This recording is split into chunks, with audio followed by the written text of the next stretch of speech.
아마 오늘 이 자리에 오신 분들은 조금 의아함이 있지 않을까 생각이 됩니다.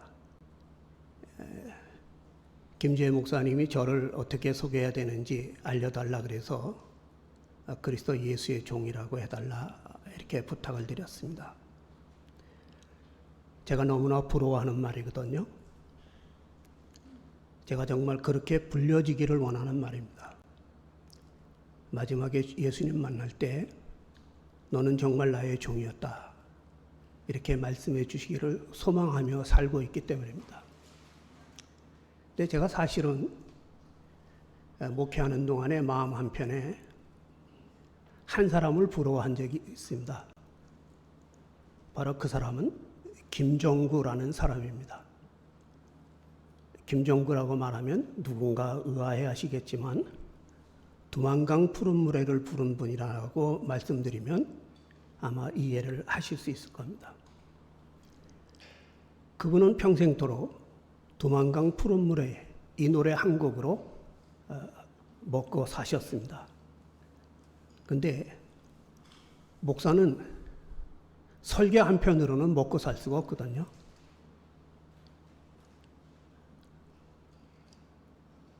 한 주일에 적어도 한 10편, 또 장례나 결혼식이 있으면 15편까지 설교를 준비해야 하는 목사. 그때마다 같은 이야기를 할 수는 없죠. 그러니 늘 새로운 말씀 준비에 쫓기던 생활을 하던 때에 김종구 씨가 그렇게 부러울 수가 없었습니다. 두만강 푸른 물에 어디 불려가더라도 그거 한 곡만 부르면 다 끝나니까요. 야, 정말 저렇게 살 수 있으면 얼마나 좋겠나 그런 생각을 했는데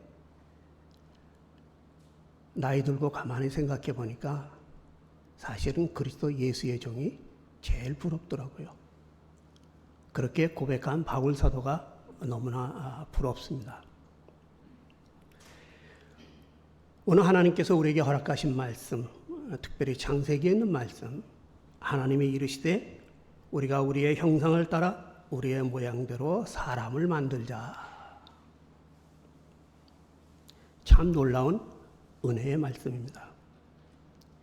이 놀라운 은혜에 그리스도 예수의 종 사도 바울은 이렇게 고백을 했습니다. 내가 그리스도 예수의 심장으로 너희 무리를 얼마나 사모하는지 하나님이 내 증인이시니라. 독일에 이런 속담이 있습니다. 어느 날 근심의 신 조르게가 길을 가다가 흙덩이 하나를 발견했습니다. 보잘것없는 흙덩이인데 왠지 관심이 끌려서 그 흙덩이 하나를 주워서 주물럭주물럭 했습니다. 그러다 보니까 한 모양이 나왔습니다. 모양을 보니까 그럴듯해요. 그래서 야, 이거 뭔가 물건이 되겠는데 그렇게 생각하고 제우스를 찾아갔습니다. 내가 이걸 만들었는데 여기다 숨 좀 불어넣어 달라. 그래서 제우스가 조르게가 만든 그 흙덩이에 훅 하고 숨을 불어넣었더니 정말 멋있는 존재가 되었습니다. 그러자 싸움이 일어났습니다. 이 멋있는 존재를 두고 흙의 신 텔로스가 그건 내 거야. 흙으로 만들었으니까 그건 내 거야. 이렇게 소유권을 주장한 겁니다. 그러니까 옆에 있던 제우스가 무슨 소리야? 내가 거기다 숨을 불어넣었잖아. 그렇게 이야기합니다. 그 이야기를 듣고 있던 근심의 신 쪼르게가 아니 만든 건 난데 옥신각신 셋이 싸우고 있는데 시간의 신 세턴이 지나갔습니다. 셋이 지나가는 시간의 신 세턴에게 사초지종을 이야기하고 이게 과연 누구의 소유가 되어야 하는지 판단해 달라고 부탁했습니다. 그 이야기를 다 들은 시간의 신 세턴이 이렇게 판정을 내렸습니다. 제우스, 당신이 이것에 숨을 불어넣었으니 당신이 원하는 때에 그 숨을 가져가시오.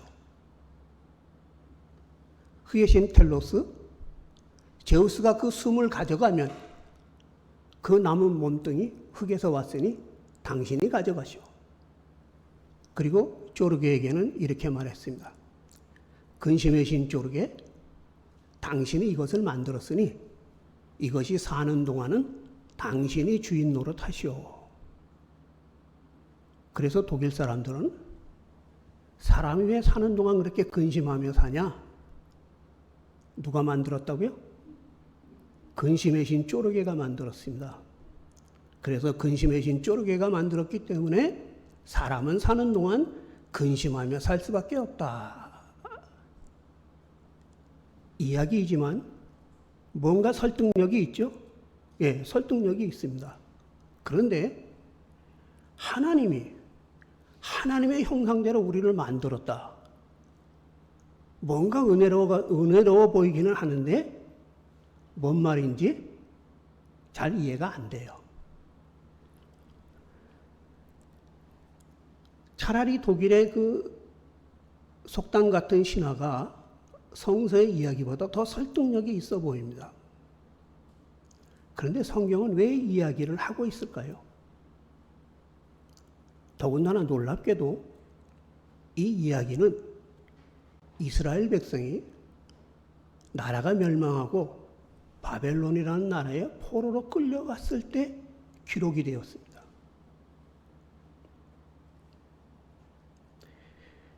해 뜨면 일터로 끌려가고 해가 져야 돌아왔습니다. 하루 종일 노역에 시달리는 고달픈 생활이었습니다.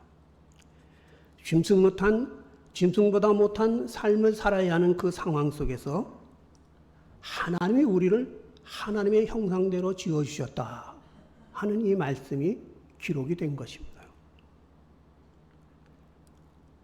바벨론에 끌려간 이스라엘 백성들은 엄청나게 발달하고 번성한 바벨론의 문물과 바벨론의 문화를 날마다 그들의 눈으로 보아야 했습니다. 새해를 맞이하면 3천 종류가 넘는 신들을 섬기며 그 신들을 주장하는 마르뚝이라는 신에게 드리는 축제, 그 어마어마한 축제에 강제로 끌려나가면서 그들은 마음속으로 생각했을 것입니다. 야, 우리도 이 마르뚝을 믿었더라면 우리나라가 망하지도 않고 우리가 이렇게 여기 끌려와서 고생하며 짐승같이 살지도 않을 텐데 우리가 하나님을 잘못 믿은 건 아닐까? 그런 유혹이 날마다 찾아오는 그 상황 속에서 하나님이 우리 인간을 하나님의 형상대로 만들어 주셨다는 거예요.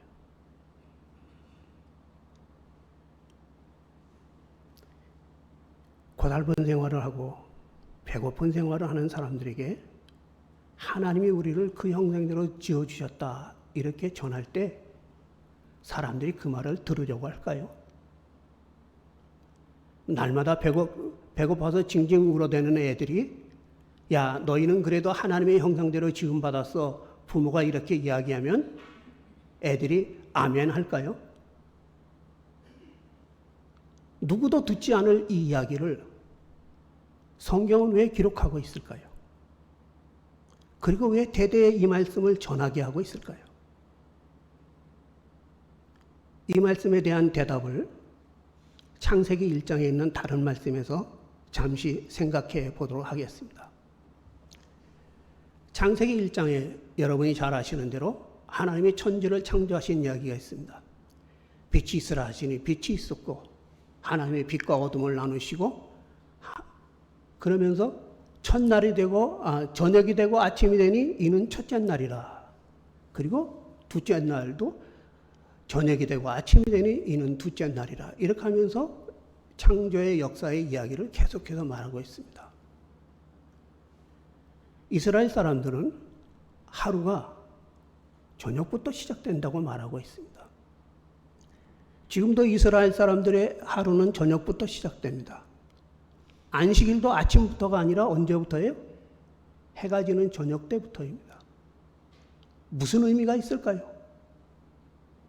여러분, 여러분의 하루는 언제부터 시작됩니까? 목사님 시계 보십시오. 0시 그러면 그때부터 하루가 시작된 겁니다. 그렇게 말씀하십니까? 에이, 그래도 내가 일어나서 아침밥 먹어야 하루가 시작되지. 그렇게 생각하십니까? 뭐 다 좋습니다. 그런데 왜 이스라엘 사람들은 하루가 저녁부터 시작된다고 이야기할까요? 거기에는 이유가 있습니다. 아까 말씀을 드린 대로 해가 뜨면 끌려나가서 하루 종일 노역에 시달립니다. 해가 져야 집으로 들어옵니다. 해가 져서 집으로 들어오면 씻기도 어렵고 겨우 밥이나 먹고 잠이나 자야 했을 것입니다. 그렇게 고달픈 하루하루를 살아가면서 정말 우리가 이렇게 살아도 의미가 있는 걸까? 우리가 이러한 인생을 언제까지 살아야 할까? 그런 고민 속에 있을 때 그들은 생각했습니다. 그렇지만 하나님께서 새날을 지어 우리에게 주실 때는 저녁부터 시작하게 하신다. 무슨 말이에요? 저녁부터 시작하는 하루는 하나님의 품에서 안식하면서 시작하는 하루입니다. 해가 떠서 시작하는 하루는 어떤 하루예요? 끌려가서 종일 고생해야 하는 하루입니다. 우리는 비록 여기 와서 고달프고 짐승 취급당하는 그 고달픈 인생을 살지만 우리를 기억하시는 하나님이 우리에게 주시는 새날은 어디서부터 시작된다? 하나님의 품에서 안식하게 하시는 저녁부터 시작된다.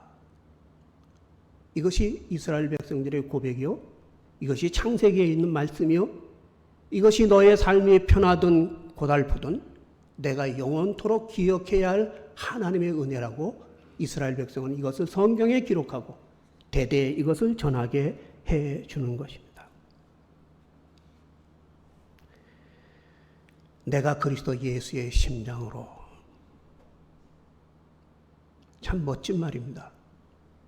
그런데 제가 지난번에도 빌립보서에 있는 말씀 전해왔습니다. 바울 사도가 지금 어디에 있다고요? 감옥에 있습니다. 누구 때문에 감옥 갔습니까? 예수 때문에 감옥 갔습니다. 예수 믿고 감옥 갔습니다. 예수 믿고 예수를 구주라고 전하기 때문에 감옥에서 지금 처형당할 날을 기다리고 있습니다. 아니, 그리스도 예수의 심장을 가진 게 뭐 대수입니까? 내일이나 모레 죽임당할지 모르는 상황인데 그리스도 예수의 심장을 가진들 무슨 의미가 있냐 이 말이에요. 그런데 오늘 우리가 함께 받은 말씀 빌립보서 1장 3절과 4절에서 바울 사도는 이렇게 말합니다. 내가 너희를 생각할 때마다 나의 하나님께 감사하며 간구할 때마다 너희 무리를 위하여 항상 기쁨으로 간구함은. 여러분 보이십니까? 그리스도 예수의 심장을 가진 자의 복이 보이시냐 말이에요. 지금 감옥에 있어요. 내일 죽을지 모레 죽을지 알 수 없어요. 그런데 뭐라고 합니까? 내가 너희를 생각할 때마다 야, 나는 왜 이렇게 죽어야 하냐? 난 너무 억울하다가 아니라 뭐예요? 항상 하나님께 감사해요. 너희 무리를 위하여 항상 기쁨으로 기도하고 축복할 수 있어요. 그리스도 예수의 심장을 가진 바울사도의 고백. 여러분이 이 말씀을 여러분의 마음속에 기억해 주시기를 바랍니다. 우리가 잘 아는 오병이어의 기적이 있습니다. 아시죠? 한번 물어보겠습니다. 여러분 주변에는 이 오병이어의 기적이 이해가 안 된다는 분들이 계시죠? 네, 말도 안 돼요. 떡 5개와 물고기 2마리로 5,000명이 넘는 사람을 먹였다? 언젠가 택시를 탔더니 제가 목사인 줄도 모르고 아마 전도하려는가 봐요. 이 얘기를 한참 하시면서 그 이야기는요, 사실은 그렇게 먹었다는 게 아니라 그 사람들이 하나님의 말씀을 듣고 그렇게 배불렀다는 얘기일 수도 있다. 이렇게 저에게 설명을 하더라고요. 그래서 그럴 수도 있겠다 생각을 했습니다. 그런데 한번 생각해 봅시다. 지금 내 눈앞에 여자와 아이는 빼고 남자만 5천 명이에요. 그들을 먹여야 돼요. 그런데 가진 건 뭐예요? 떡 5개와 물고기 2마리뿐이에요. 여러분이라면 어떻게 하시겠어요? 에이, 이거 누구 코에 붙여? 그래야 돼요. 근데 예수님 뭐 하셨어요? 그 보잘것없는 거 들고 감사의 기도를 드셨어요. 저는 5천 명을 먹인 사건보다 이 사건이 더 제 마음에 깊이 와 닿아요. 5천 명이 넘는 사람들 앞에서 작은 빵 5개와 물고기 2마리뿐인데 감사의 기도가 나옵니까?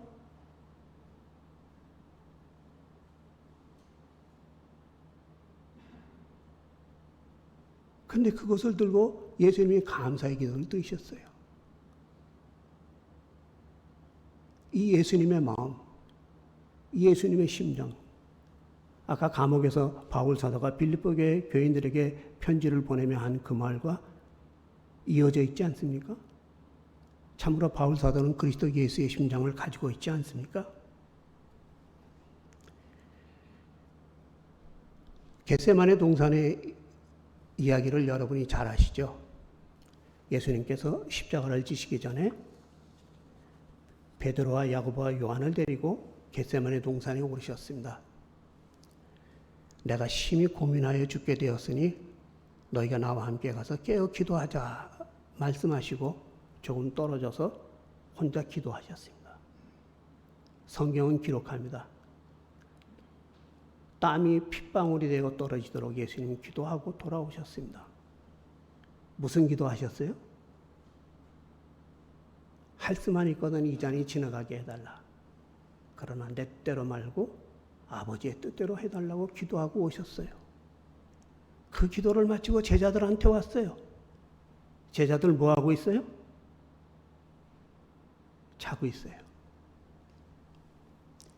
여러분 같으면 어떻게 하시겠어요? 저는 좀 성격이 못 돼서요. 야 이것들아, 내가 니들 위해서 십자가 지기 위해서 내가 가서 기도하고 왔는데 니들 이렇게 처자냐? 그래야 되지 않을까요? 근데 예수님 뭐라 그러세요? 너희가 피곤하여 자는구나. 깨어 기도하라. 그리고 다시 나가서 기도하셨어요. 여러분 같으면 가서 뭐라고 기도하실 거예요? 저 같으면 이럴 거예요. 하나님, 내가 저런 사람들 위해서 십자가 져야 돼요? 내가 저런 사람들 위해서 십자가 지은들 뭐가 달라질까요? 그러지 말고 그냥 내 뜻대로 해 주십시오. 그렇게 기도하지 않을까요? 근데 예수님은 뭐라고 기도하셨어요? 또 간절히 기도하셨습니다. 하나님의 뜻을 받아들일 수 있도록 간절히 기도하신 거죠. 그리고 다시 오셨더니 제자들 뭐 하고 있어요? 여전히 자고 있어요. 여러분은 점잖아서 안 그러시겠지만 제가 그 상황이었다면 발길로 차면서 얘기했을 겁니다. 이것들이 내가 그렇게 얘기를 했는데 아직도 못 알아들어? 야, 내가 너희 같은 것들 위해서 십자가를 져야 되겠냐? 그러셔야 됩니다. 근데 그들을 달래시고 다시 가서 기도하시고 또 하나님 앞에 그러셨습니다. 아버지의 원대로 하옵소서. 그리고 마지막으로 제자들에게 돌아오셨을 때 여전히 자고 있는 그들을 향해 이젠 일어나라. 때가 되었다. 우리가 함께 가자. 그리고 그들을 데리고 겟세마네 동산에서 내려오셨습니다. 지난번에 말씀드렸죠.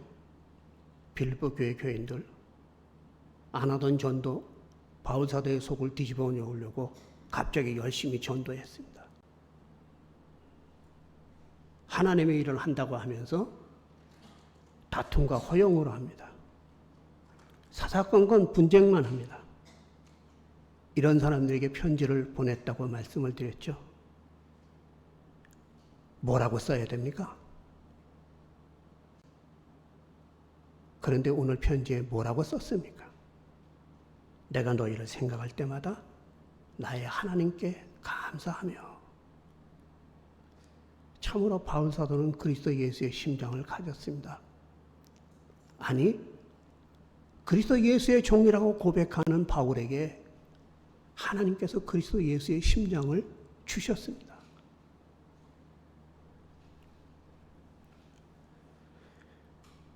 아담과 하와가 선악과를 먹고 잃어버린 하나님의 형상,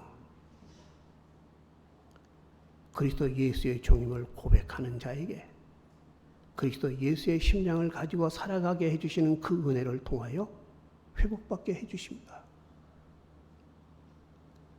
다음 주일부터 창조절이 시작이 됩니다. 창조절이 되면 교회는 하나님이 창조하신 세상을 인간이 어떻게 돌봐야 되는지 이제까지 돌보지 못한 것에 대한 회개를 하면서 하나님의 말씀을 생각합니다. 그러나 더 먼저 생각할 일이 있습니다. 그것은 우리가 이 세상을 어떻게 다루어 왔느냐가 아닙니다. 하나님의 형상대로 지음받은 우리가 하나님의 형상대로 지음받은 인간으로서 살아왔느냐를 먼저 생각해야 돼요. 그거 없이 우리가 세상을 어떻게 돌봐야 되느냐? 그거 없이 자연은 어떻게 지켜내야 되느냐? 이 이야기는 순서가 바뀐 이야기입니다.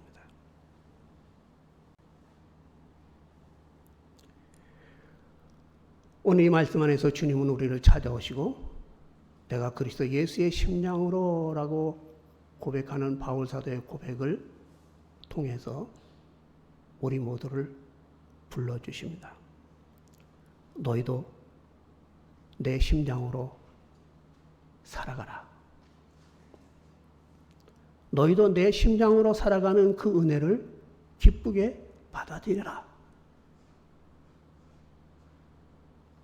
우리가 그리스도 예수의 종을 고백하며 우리가 예수의 심장으로 살아가게 되는 은혜를 입을 때 우리에게는 하나님의 은혜가 놀랍게 우리의 삶에 변화를 가져옵니다. 아까 제가 말씀을 드렸죠. 예수님은 작은 떡 5개와 물고기 2마리를 놓고 5,000명 앞에서 뭘 하셨다고요? 감사하셨습니다. 우리의 삶이 고달픈 이유는 뭔가 가진 게 부족해서가 아닙니다. 먼저 보아야 할 것을 보지 않고 딴 것을 보기 때문입니다. 그리스도 예수의 심장을 가지면 먼저 감사한 것을 보게 해주십니다. 이런저런 많은 상황이 있어요. 이런저런 많은 일들이 있습니다. 그러나 그리스도 예수의 심장을 가지면 그 안에서 먼저 뭘 생각하게 해주세요? 감사한 것을 생각하게 해주세요. 감사한 것을 보게 해주십니다. 합력하여 선을 이루게 해주실 일을 보게 해주십니다. 사람보다 하나님의 역사를 먼저 보고 생각하게 해주십니다. 그리스도 예수의 종이 된 내게 이 은혜를 누리며 살아가게 해주셨기에 바울 사도는 자신의 죽음을 앞두고도 기쁜 마음으로 이 말씀을 편지로 써서 빌립보 교회 교인들에게 전하고 있는 것입니다. 이 말씀 안에서 하나님의 형상이 회복된 자, 그리스도 예수의 심장을 가진 자로 살아가도록 주님은 말씀을 통해서 찾아오십니다. 그리스도 예수의 종임을 고백하고 그리스도 예수의 심장으로 살아가는 여러분이 되시기를 주님의 이름으로 간절히 축복합니다. 7절 내가 우리를 위하여 이같이 생각하는 것이 마땅하니 이는 너희가 내 마음에 있으며 나의 매임과 복음에 복음을 변명함과 확증함에 너희가 나와 함께 은혜에 참여한 자가 됨이라. 언제인지 모르지만 집에서 TV를 보고 있는데 광고에 이런 얘기가 나왔습니다. 싫은 것은 빼고 없어도 되는 것도 빼고. 혹시 들어보셨는지 모르겠지만 대수롭지 않은 이 광고가 왠지 제 마음에 자꾸 기억이 됐어요. 가만히 생각해 보면 없어도 되는 것은 빼고 싫은 것도 빼고 이게 우리의 마음이에요. 그렇죠? 우리 마음에서 없어도 되는 사람은 뺐으면 좋겠어요. 싫은 사람은 뺐으면 좋겠어요. 그러면 내 인생이 좀 편할 것 같아요. 그런데 그러고 싶지만 우리는 그렇게 살 수 있는 사람들이 아닙니다. 왜? 바울 사도는 이렇게 고백합니다. 너희가 내 마음에 있다. 아까 말씀드렸죠? 빌보 교회 교인들은 바울 사도를 기쁘게 하는 사람들만 있는 게 아니었어요. 엄청 속삭이는 사람들이 많았어요. 그런데 걔네들 빼고 니네들이 내 마음에 있다 그럽니까? 아니에요. 모두가 내 마음에 있다는 겁니다. 내 마음에서 싫은 사람 빼고 없어도 좋은 사람을 빼는 그 순간 나는 내가 하나님이 되는 겁니다. 하나님이 필요 없는 존재가 되는 겁니다. 내가 판단해서 좋고 싫고 판단하고 싫으면 빼는 거예요. 하나님 없는 인생을 그렇게 살아가는 겁니다. 그런데 내가 빼고 싶은 사람, 내가 없어도 된다고 생각하는 그 사람도 하나님의 형상을 입은 사람이요.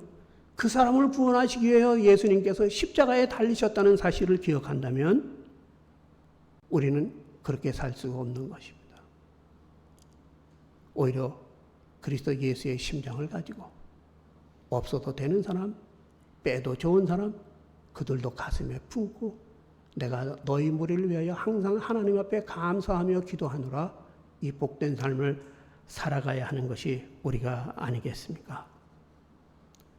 오늘 여러분 정말 잘 오셨습니다.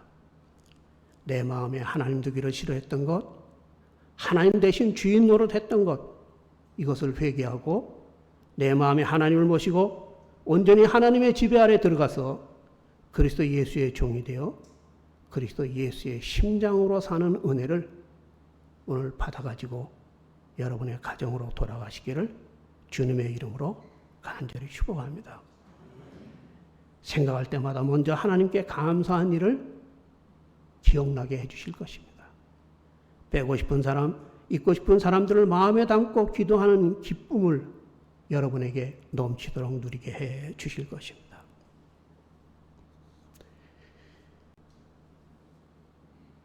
이제 말씀을 마쳐야 될 것 같은데요. 정리하겠습니다. 9절입니다. 내가 기도하노라 너희 지식과 총명으로 점점 더 풍성하게 하사 너희로 지극히 선한 것을 분별하며 또 진실하여 허물 없이 그리스도 예수의 날까지 이루고. 훈계와 충고는 누구나 할 수 있습니다. 그러나 기도와 축복은 그리스도 예수의 종만이 할 수 있습니다.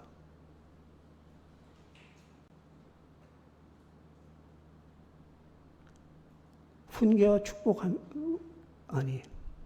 훈계와 충고. 내가 좀 잘나 보입니다. 그러나 사실 덧없는 일이죠. 훈계하고 싶고 충고하고 싶을 때 마음을 가라앉히고 그 모든 일을 마음에 간직하고 그를 위해 기도하고 축복하는 것이 얼마나 복된 일입니까?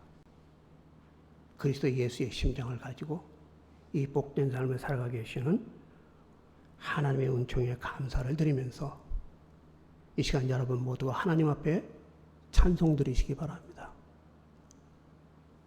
주님의 뜻을 이루소서 고요한 중에 기다리니 진흙과 같은 날 비추사 주님의 형상 만드소서 주님의 뜻을 이루소서 그리스도 예수의 심장이 내 심장 되게 해주시겠다고 해주셨으니 이제부터 그리스도 예수의 심장을 가지고 살아가는 나, 내가 그리스도 예수의 심장으로 산다 이렇게 고백하는 나, 이 고백의 공동체가 되는 수도교회가 되게 해주옵소서. 이 마음을 담아서 주님의 뜻을 이루소서. 고요한 중에 기다리니 주님 앞에 찬송드리고 하나님의 은총이 기다리고 있는 여러분의 삶의 자리로 돌아가시게 되기를 주님의 이름으로 간절히 축복합니다. 기도하겠습니다. 오늘도 주의 전으로 불러주셨습니다. 오늘도 주님의 말씀을 허락해 주셨습니다. 오늘도 주님의 말씀 앞에서 생각하게 해주셨습니다. 이 시간 성령으로 역사해 주시옵소서. 깨닫게 하여 주시고 깨닫게 해주신 것 마음에 간직하게 해 주시옵소서. 바울사도의 고백을 기억하며 우리 모두도 내가 그리스도 예수의 심장을 가졌노라, 나는 그리스도 예수의 심장으로 산다 고백하는 기쁨을 안고 돌아가게 해 주옵소서. 주 예수 그리스도의 이름으로 감사하며 기도되옵나이다. 아멘.